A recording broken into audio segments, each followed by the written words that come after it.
Biology. आज हम आगे पढ़ेंगे डीएनए मॉडिफाइंग एंजाइम्स में। फर्स्ट पार्ट में हमने 3 टाइप्स पढ़ा था। अब लास्ट टाइप है जिसमें आता है linkers adapters of homopolymer tailing. तो डीएनए मॉडिफाइंग सिस्टम में फोर्थ टाइप है लिंकर्स, फिफ्थ टाइप है एडेप्टर्स एंड सिक्स्थ टाइप है होमोपॉलीमर टेलिंग।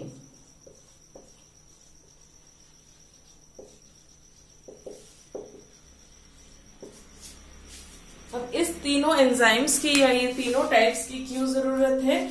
क्योंकि जो हमने डीएनए ऑफ इंटरेस्ट या जीन ऑफ इंटरेस्ट आइसोलेट किया है और जो वेक्टर आइसोलेट किया है, उन दोनों में कोई कंपैटिबिलिटी नहीं है।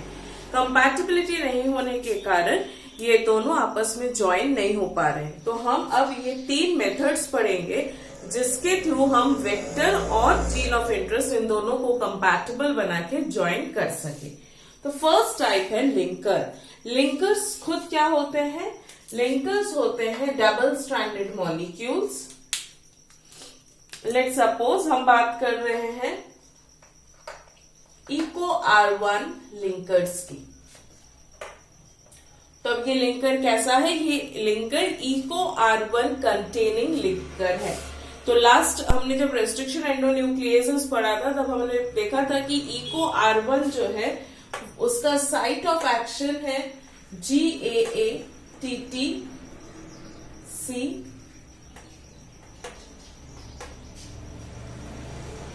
और ये G और A के बीच में क्लीव करता है। कौन? Eco R1 restriction endonuclease. तो जब हम इको R1 लिंकर बना रहे हैं तो इसके लिंकर में बीच में एक इको R1 डाइजेशन का साइट होना चाहिए। अगर हम HindIII लिंकर्स बना रहे हैं तो उस डाइजेशन साइट में HindIII का साइट होना चाहिए। तो यह है इको R1 लिंकर का साइट, जिस डबल स्ट्रैंडेड डीएनए में बीच में एक इको R1 का साइट है। अब इसको यूज कैसे करते हैं? यूज करने के लिए ये डबल स्ट्रैंडेड है और ब्लंट है। लिंकर जो है ये ब्लंट मॉलिक्यूल है और ये डबल स्ट्रैंडेड डीएनए है। अब ये डबल स्ट्रैंडेड ब्लंट मॉलिक्यूल हमारे जीन ऑफ इंटरेस्ट या फिर वेक्टर, लेट्स सपोज ये हमारा जीन ऑफ इंटरेस्ट है और इस जीन ऑफ इंटरेस्ट में ये हमारा लिंकर जो कि डबल स्ट्रैंडेड है बहुत सारे कॉपीज में ज्वाइन हो सकता है। लेट्स सपोज बोथ साइड्स में ये यहाँ पे 3 कॉपीज और यहाँ पे 4 कॉपीज में ज्वाइन हो गया है। हर एक कॉपी में इंडिविजुअली इको R1 का साइट प्रेजेंट है।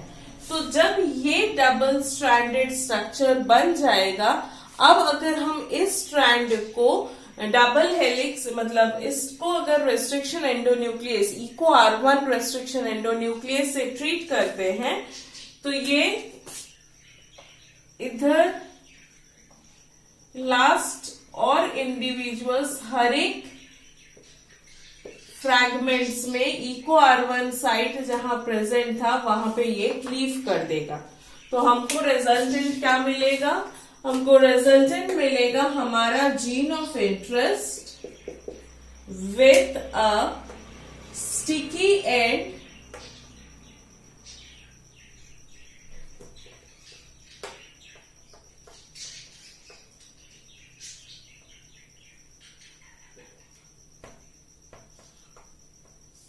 With sticky ended molecule. Sticky and क्यों मिलेगा? क्योंकि इको R1 जो है वो स्टिकी एंड्स रिजल्ट्स करते हैं या स्टिकी एंड के हिसाब से उसको क्लीव करते हैं, क्योंकि इनका जो क्लीवेज है वो इक्विलेटरल प्लेट्स पे नहीं है। ये G और A के बीच में काटता है तो ये एक इस तरह से ओवरहैंग या फ्लैप जैसे सेगमेंट्स बना देते हैं। तो लिंकर्स के हेल्प से हमने ब्लंट एंडेड मॉलिक्यूल को अब स्टिकी एंडेड मॉलिक्यूल को चेंज कर दिया। ये है लिंकर, जहां पे हम short fragments of double stranded molecules add कर रहे हैं और उन डबल स्ट्रैंडेड मॉलिक्यूल्स के अंदर में एक रेस्ट्रिक्शन एंडोन्यूक्लियस का साइट होना चाहिए। अब एडेप्टर्स क्या है?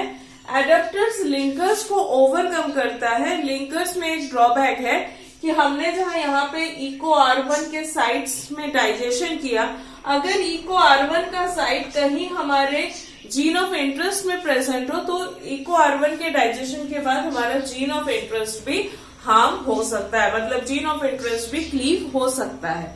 तो उसको ओवरकम करते हैं एडेप्टर्स में। तो gene of interest as such adapters के लिए भी ब्लंट एंडेड मॉलिक्यूल है, पर जो एडेप्टर हम लैब में जनरेट करते हैं वो एक साइड से ब्लंट होता है और एक साइड से स्टिकी होता है।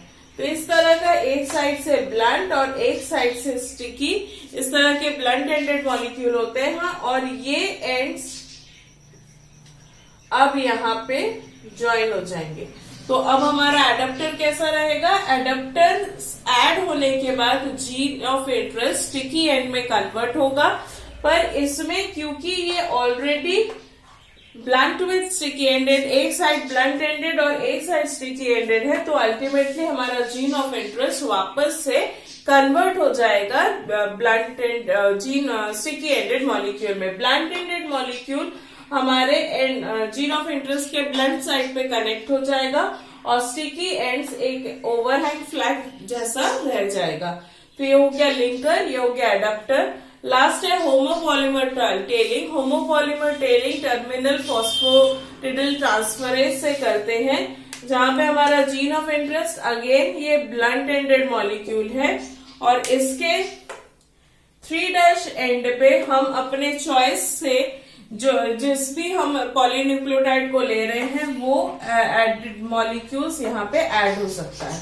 तो ये सेम टाइप ऑफ मैकेनिज्म्स हम पढ़े थे टर्मिनल ओलिगोन्यूक्लियोटाइड या टर्मिनल फॉस्फेटिडिल ट्रांसफरेज में, जहां पे हम सिंगल नाइट्रोजनस बेसिस को हम ऐड करवाए थे।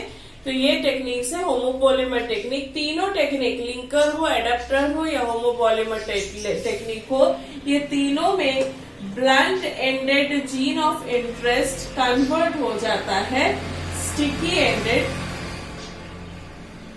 एंडेड मॉलिक्यूल में। तो स्टिकी एंडेड मॉलिक्यूल जहां बन जाएगा तो उससे फायदा ये होगा कि अब हमारा जो व्हीकल है उसमें इसका अटैचमेंट इजीली हो पाएगा।